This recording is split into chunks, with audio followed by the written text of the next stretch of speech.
Supreme court ने हिजाब ban के मसले पर सुनवाई करते हुए उल्टे याचिकाकर्ताओं से ही कुछ महत्वपूर्ण सवाल पूछ लिए। कर्नाटक हाई कोर्ट के एक फैसले के खिलाफ जस्टिस हेमंत गुप्ता और जस्टिस सुधांशु धूलिया की बेंच सुनवाई कर रही थी। अलग अलग याचिका दाखिल करने वाले वकील अपनी दलीलें पेश कर रहे थे। उन्हीं के सवाल का जवाब सुप्रीम कोर्ट ने भी सवाल से ही दिया और मामला लड़कों के धोती पहनने की बात तक पहुंच गया।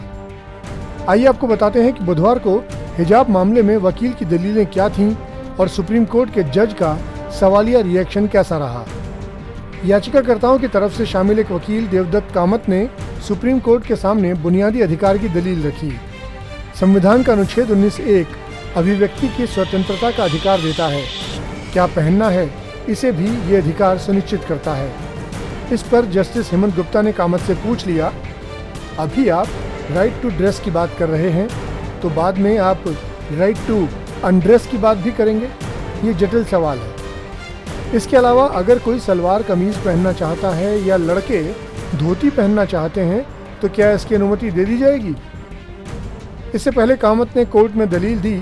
यहाँ सवाल ये है कि क्या सरकार अनुच्छेद 19, 25 और 26 के तहत छात्रों को उनके उपयुक्त अधिकार देने में विफल रही है।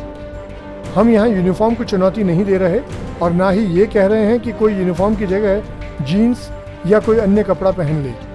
मेरी दलील ये है कि अगर कोई छात्र स्कूल की यूनिफॉर्म पहनना चाहता है तो क्या सरकार उन्हें अपने सिर पर स्कार्फ बांधने से रोक सकती है?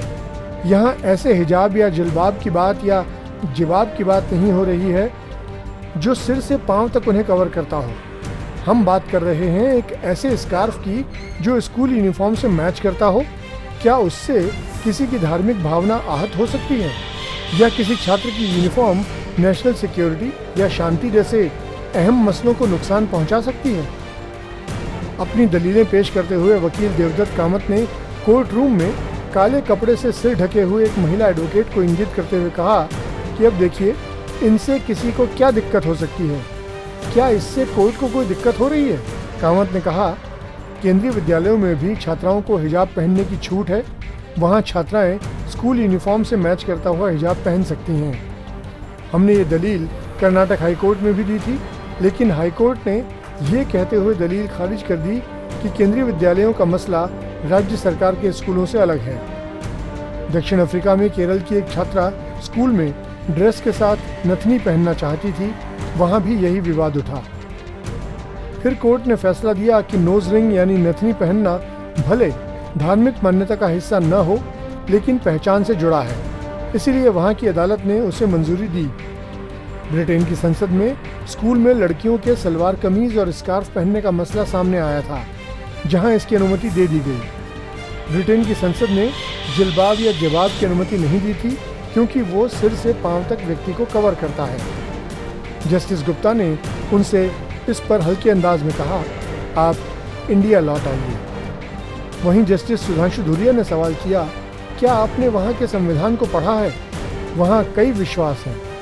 इस पर कामत ने कहा, हाँ, इस बारे में मैंने पढ़ा है। कुछ संबंधित दस्तावेज हैं मेरे पास।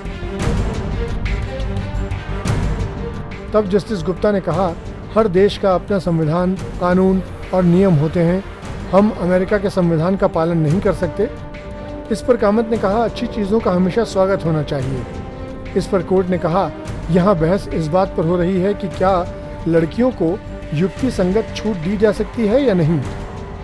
देवदत्त कामत ने कहा, कर्नाटक हाईकोर्ट का आदेश कहता है कि आप किसी लड़की को हिजाब पहनने के लिए फोर्स नहीं कर सकते। ये समानता के अधिकार के खिलाफ है। लेकिन यहाँ कोई किसी लड़की से जोर जबरदस्ती नहीं कर रहा है। अगर कोई लड़की हिजाब पहनना चाहती है तो क्या सरकार उसे रोक सकती है? इस पर जस्टिस गुप्ता ने कहा, कोई लड़कियों को हिजाब पहनने से मना नहीं कर रहा, बल्कि सिर्फ इसे स्कूल में पहनने की बात है। कामत ने कहा, इस मामले में स्कूल कमेटी को निर्णय लेने दिया जाए, लेकिन सरकार ऐसे आदेश जारी कर एक खास समुदाय को टारगेट कर रही है। अगर कोई संध्या वंदन, रुद्राक्ष, यज्ञोपवीत या कलावा पहनकर स्कूल जाता है तो किसे आपत्ति है? जस्टिस गुप्ता ने कहा, रुद्राक्ष, यज्ञोपवीत आदि बाहर से नहीं दिखते, यूनिफॉर्म पर कोई असर नहीं दिखता है। हम इस मुद्दे को अटपटे तर्कों के साथ किसी निर्णय तक नहीं ले जा सकते। इस तरह इस मुद्दे पर लंबी जिरह चली। अब इस मामले की सुनवाई गुरुवार को होगी।